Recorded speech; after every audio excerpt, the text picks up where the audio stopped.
யோபு 13ஆம் அதிகாரம். இதோ இவைகளெல்லாவற்றையும் என் கண் கண்டு என் காது கேட்டு அறிந்திருக்கிறது. நீங்கள் அறிந்திருக்கிறதை நானும் அறிந்திருக்கிறேன். நான் உங்களுக்கு தாழ்ந்தவன் அல்ல.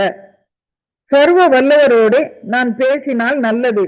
தேவனோடு நியாயத்திற்காக வழக்காட விரும்புவேன். நீங்கள் பொய்யை பிணைக்கிறவர்கள். நீங்கள் எல்லாரும் காரியத்துக்கு உதவாத வைத்தியர்கள். நீங்கள் பேசாமல் இருந்தால் நலமாகும். அது உங்களுக்கு ஞானமாய் இருக்கும். நீங்கள் என் நியாயத்தை கேட்டு என் உதடுகள் சொல்லும் விசேஷங்களை கவனியுங்கள். நீங்கள் தேவனுக்காக நியாயக்கேடாய் பேசி அவருக்காக வஞ்சகமாய் வசனிக்க வேண்டுமோ? அவருக்கு முகதாட்சணியம் பண்ணுவீர்களோ? தேவனுக்காக வழக்காடுவீர்களோ? அவர் உங்களை ஆராய்ந்து பார்த்தால் அது உங்களுக்கு நலமாய் இருக்குமோ? மனுஷனை பரியாசம் பண்ணுகிறது போல அவரை பரியாசம் பண்ணுவீர்களோ? நீங்கள் அந்தரங்கமாய் முகதாட்சியம் பண்ணினால் அவர் உங்களை எவ்விதத்திலும் கண்டிப்பார். அவருடைய மகத்துவம் உங்களை திடுக்கிட பண்ணாதோ? அவருடைய பயங்கரம் உங்களை பிடிக்க மாட்டாதோ? உங்கள் பேரை நினைக்க பண்ணும் அடையாளங்கள் சாம்பலுக்கு சரி. உங்கள் மேட்டிமைகள் சேற்று குவியல்களுக்கு சமானம். நீங்கள் மௌனமாயிருங்கள், நான் பேசுகிறேன். எனக்கு வருகிறது வரட்டும். நான் என் பற்களினால் என் சதையை பிடுங்கி என் பிராணனை என் கையிலே வைப்பானேன். அவர் என்னை கொண்டு போட்டாலும் அவர் மேல் நம்பிக்கையாய் இருப்பேன். ஆனாலும் என் வழிகளை அவருக்கு முன்பாக ரூபகாரம் பண்ணுவேன். அவருக்கு என் ரட்சிப்பு. மாயக்காரனோ அவர் சந்நிதியில் சேரான். என் வசனத்தையும் நான் சொல்லி காண்பிக்கிறதையும் உங்கள் செவிகளால் கவனமாய் கேளுங்கள். இதோ என் நியாயங்களை அணி அணியாக வைத்தேன். என் நீதி விளங்கும் என்று அறிவேன். என்னோட வழக்காட வேண்டுமென்று இருக்கிறவன் யார்? நான் மௌனமாயிருந்தால் ஜீவித்து போவேனே. 2 காரியங்களை மாத்திரம் எனக்கு செய்யாதிருப்பீராக. அப்பொழுது உமது முகத்துக்கு முன்பாக ஒளித்து கொள்ளாதிருப்பேன். உம்முடைய கையை என்னை விட்டு தூரப்படுத்தும். உம்முடைய பயங்கரம் என்னை கலங்க பண்ணாதிருப்பதாக. நீர் கூப்பிடும், நான் உத்தரவு கொடுப்பேன்.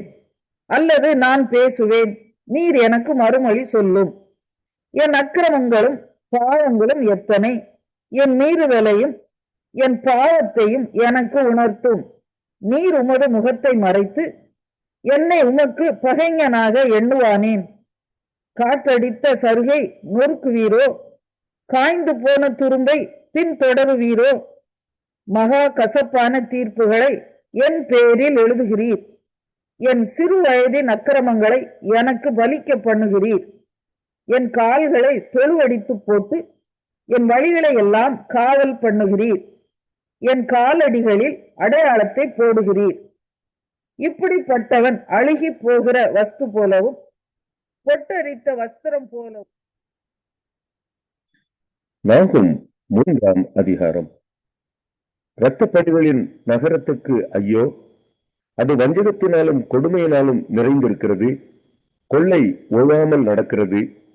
சபுக்குகளின் ஓசையும் உருவங்களின் அதிர்ச்சியும் குதிரைகளின் பாய்ச்சலும் ரகங்கள் கடகடவென்று ஓடுகிற சத்தமும் வீரர் குதிரை ஏறுகிறதும் பட்டணங்கள் துலங்குகிறதும் ஈட்டிகள் மின்னுகிறதும் வெட்டுண்டவர்களின் திரளும்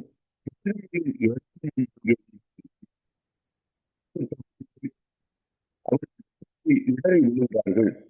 தன் வீட்டுத்தனங்களினால் ஜாதிகளையும் தன் சூனியங்களினால் வம்சங்களையும் விற்கிற மகா சூனியக்காரியும் ரூபதியுமாய் இருக்கிற வேசியினுடைய திரளான வேசித்தனங்களின் நிமித்தம் இதோ நான் உனக்கு விரோதமாக வந்து உன் வஸ்திரத்து ஓரங்களை உன் முகமட்டும் தூக்கி எடுத்து ஜாதிகளுக்கு உன் நிர்வாணத்தையும் ராஜ்யங்களுக்கு உன் மானத்தையும் தெரிய பண்ணி உன்னை தீட்டுகளை எரிந்து உன்னை கனவீனப்படுத்தி உன்னை வேடிக்கையாக்கி போடுவேன் என்று சேனைகளின் கர்த்தர் சொல்லுகிறார்.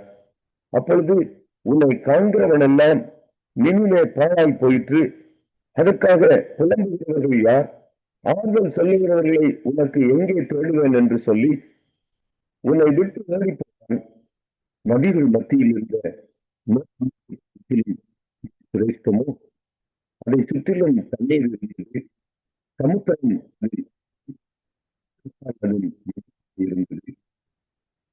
எத்தியோப்பியாவும் எகிப்தும் எண்ணிறந்த சேனையால் அதற்கு பலனாக இருந்தது. பூத்தும் லீபியும் அதற்கு சகாயமாயிருந்தது. ஆயினும் அவள் குடி விலக்கப்பட்டு சிறையிருப்பிலே கொண்டு போகப்பட்டாள். அவள் குழந்தைகள் எல்லா வீதிகளிலும் முகனைகளிலும் மோதி அடிக்கப்பட்டார்கள். அவளுடைய கனவான்கள் பேரில் சீட்டு போட்டார்கள். அவளுடைய பெரியவர்கள் எல்லாரும் சங்கிலிகளால் கட்டப்பட்டார்கள். நீயும் வெறிகொண்டு ஒழித்துக் கொள்வாய். நீயும் உன் சத்துருவுக்கு தப்ப அரணான கோட்டையை தேடுவாய். உன் அரண்களெல்லாம் முதல் பழுக்கும் பழங்கள் உள்ள மரங்களைப் போல் இருக்கும். அவைகள் குலுக்கப்பட்டால் அவைகளின் பழம் தின்கிறவன் வாயிலே விழும். இதோ உன் நடுவில் இருக்கிற ஜனங்கள் பேடிகள். உன் தேசத்தின் வாசல்கள் உன் சத்துருவுக்கு முன் திறவுண்டு போகும். அக்கினி உன் தாழ்பால்களை பட்சிக்கும். முற்றுகைக்கு தண்ணீர் முண்டு வை. உன் அரண்களை பலப்படுத்து. சேற்றிலே போய் களிமண்ணை மிதி. சூளையை கெட்டிப்படுத்து. அங்கே அக்கினி உன்னை பட்சிக்கும். பட்டயம் உன்னை சங்கரிக்கும். அது பச்சை கிளிகளைப் போல் உன்னை பட்சித்து போடும். உன்னை பச்சை கிளிகளத்தனையாக்கிக் கொள். உன்னை வெட்டு கிளிகளத்தனையாக்கிக் கொள். உன் வர்த்தகரை வானத்து நட்சத்திரங்களிலும் அதிகமாக்கினாய். இந்த பச்சை கிளிகள் பரவி பறந்து போகும். மகுட வர்த்தனர் வெட்டிக்கிளிகளுக்கும் உன் தலகர்த்தர் பெருங்கிளிகளுக்கும் சமானமாயிருக்கிறார்கள். அவைகள் குளிர்ச்சியான நாளில் வேலிகளில் பாளையம் இறங்கி சூரியன் உதித்த மாத்திரத்தில் பறந்து போம். பின்பு அவைகள் இருக்கும் இடம் இன்னதென்று தெரியாது. அசீரியா ராஜாவே, உன் மெய்ப்பர்கள் உணர்ந்தார்கள். உன் பிரபலத்தர் படுத்திருப்பார்கள். உன் ஜனங்கள் பர்வதங்களின் மேல் சிதறி இருக்கிறார்கள். அவைகளை கூட்டி சேர்ப்பவன் இல்லை. உன் பொருந்துதலுக்கும் பரிகாரம் இல்லை. உன் காயம் கொடியது. உன் செய்தியை கேட்பவர் யாரும் உன் பேரில் கை கொட்டுவார்கள். உன் பொல்லாப்பு என் நேரமும் யார் பேரிலேதான். அப்போஸ்தலனாகிய பேதுரு எழுதின பொதுவான முதலாம் நிருபம் அதிகாரம். கிறிஸ்துவின் அப்போஸ்தலனாகிய பேதுரு பின்பு கலாத்தியா, கப்பத்தோக்கியா, ஆசியா, பித்தினியா தேசங்களிலே சிதறி இருக்கிறவர்களில் பிதாவாகிய தேவனுடைய முன்னறிவின்படியே ஆவியானவரின் பரிசுத்த மாக்குதலினாலே கீழ்ப்படிதலுக்கும் இயேசு கிறிஸ்துவனுடைய ரத்தம் தெளிக்கப்படுதலுக்கும் தெரிந்து கொள்ளப்பட்ட பரதேசிகளுக்கு எழுதுகிறதாவது, கிருபையும் சமாதானமும் உங்களுக்கு பெருக கடவது. நம்முடைய கர்த்தராகிய இயேசு கிறிஸ்துவின் பிதாவாகிய தேவனுக்கு ஸ்தோத்திரம் உண்டாவதாக.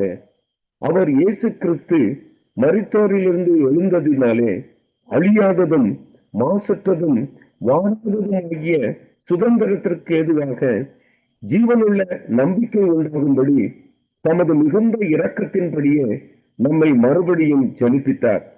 கடைசி காலத்தில் வெளிப்பட ஆயத்தமாக்கப்பட்டிருக்கிற ரட்சிப்புக்கு ஏதுவாக விசுவாசத்தை கொண்டு தேவனுடைய பலத்தினாலே காக்கப்பட்டிருக்கிற உங்களுக்கு அந்த சுதந்திரம் பரலோகத்தில் வைக்கப்பட்டிருக்கிறது. இதிலே நீங்கள் மிகவும் சந்தோஷப்படுகிறீர்கள். என்றாலும் துன்பப்பட வேண்டியது அவசியமானதால் இப்பொழுது கொஞ்ச காலம் பலவிதமான சோதனைகளினாலே துக்கப்படுகிறீர்கள். அழிந்து போகிற பொன் அக்கினியினாலே சோதிக்கப்படும். அதை பார்க்கிலும் அதிக விலையேற பெற்றதாய் இருக்கிற உங்கள் விசுவாசம் சோதிக்கப்பட்டு இயேசு கிறிஸ்து வெளிப்படும் போது உங்களுக்கு புகழ்ச்சியும் கனமும் மகிமையும் உண்டாக காணப்படும். அவரை நீங்கள் காணாமல் இருந்தும் அவரிடத்தில் அன்பு கூறுகிறீர்கள். இப்பொழுது அவரை தரிசியாமல் இருந்தும் அவரிடத்தில் விசுவாசம் வைத்து சொல்லி முடியாததும் மகிமையால் நிறைந்ததுமாய் இருக்கிற சந்தோஷம் உள்ளவர்களாய் களி கூர்ந்து உங்கள் விசுவாசத்தின் பலனாகிய ஆத்தும ரட்சிப்பை அடைகிறீர்கள். உங்களுக்கு உண்டான கிருபையை குறித்து தீர்க்க தரிசனம் சொன்ன தீர்க்க தரிசிகள் இந்த ரட்சிப்பை குறித்து கருத்தாய் ஆராய்ந்து பரிசோதனை பண்ணினார்கள். தங்களில் உள்ள கிறிஸ்துவின் ஆவியானவர் கிறிஸ்துவுக்கு உண்டாகும் பாடுகளையும் அவைகளுக்கு பின்வரும் மகிமைகளையும் முன் அறிவித்த போது இன்ன காலத்தை குறித்தார் என்பதையும் அந்த காலத்தின் விசேஷம் இன்னதென்பதையும் ஆராய்ந்தார்கள். தங்கள் நிமித்தமல்ல, நமது நிமித்தமே இவைகளை தெரிவித்தார்கள் என்று அவர்களுக்கு வெளியாக்கப்பட்டது. பரலோகத்திலிருந்து அனுப்பப்பட்ட பரிசுத்த ஆவியினாலே உங்களுக்கு சுவிசேஷத்தை பிரசங்கித்தவர்களை கொண்டு இவைகள் இப்பொழுது உங்களுக்கு அறிவிக்கப்பட்டு வருகிறது. இவைகளை உற்று பார்க்க தேவதூதரும் ஆசையாயிருக்கிறார்கள். ஆகையால் நீங்கள் உங்கள் மனதின் அறையை கட்டிக்கொண்டு தெளிந்த புத்தியுள்ளவர்களாயிருந்து இயேசு கிறிஸ்து வெளிப்படும் போது உங்களுக்கு அளிக்கப்படும் கிருபையின் மேல் நம்பிக்கை உள்ளவர்களாயிருங்கள். நீங்கள் இச்சைகளின்படி நடவாமல் கீழ்ப்படுகிற பிள்ளைகளாயிருந்து உங்களை அளித்தவர் பரிசுத்தராய் இருக்கிறது போல நீங்களும் உங்கள் நடக்கையில் எல்லாவற்றிலேயும் பரிசுத்தராயிருங்கள். நான் பரிசுத்தர், ஆகையால் நீங்களும் பரிசுத்தராய் இருங்கள் என்று எழுதியிருக்கிறதே. அன்றியும் பட்சபாதம் இல்லாமல் அவனவனுடைய கிரியைகளின்படி நியாயம் தீர்க்கிறவரை நீங்கள் பிதாவாக தொழுது கொண்டு வருகிறபடியால் இங்கே பரதேசிகளாய் சஞ்சரிக்கும் அளவும் பயத்துடனே நடந்து கொள்ளுங்கள். நீங்கள் அனுசரித்து வந்த வீணான நடத்தையின் என்று அழிவுள்ள வஸ்துக்களாகிய வெள்ளியினாலும் பொன்னினாலும் மீட்கப்படாமல்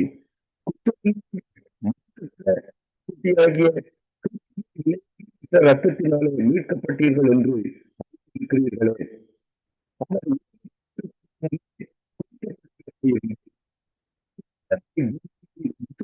இருக்கிறதுக்காக இந்த கடைசி காலங்களில் வெளிப்பட்டார். உங்கள் விசுவாசமும் நம்பிக்கையும் தேவன் மேல் இருக்கும்படி அவரை மரித்தோரிலிருந்து எழுப்பி அவருக்கு மகிமையை கொடுத்தார். ஆகையால் நீங்கள் மாற்ற சகோதர சிநேகமுள்ளவர்களாய் இருக்கும்படி ஆவியினாலே சத்தியத்திற்கு கீழ்ப்படிந்து உங்கள் கொண்டவர்களாய் இருக்கிறபடியால் சுத்த இருதயத்தோடு ஒருவரில் ஒருவர் ஊக்கத்தை அனுப்புவீர்கள். அல்ல என்றைக்கும் இருக்கிறதும் வசனமாகிய அழிவில்லாத வித்தினாலே மறுபடியும் ஜெயிப்பிக்கப்பட்டிருக்கிறீர்களே. மாம்சம் எல்லாம் புல்லை போலவும் மனுஷருடைய மகிமை எல்லாம் புல்லின் புல்லை போலவும் இருக்கிறது.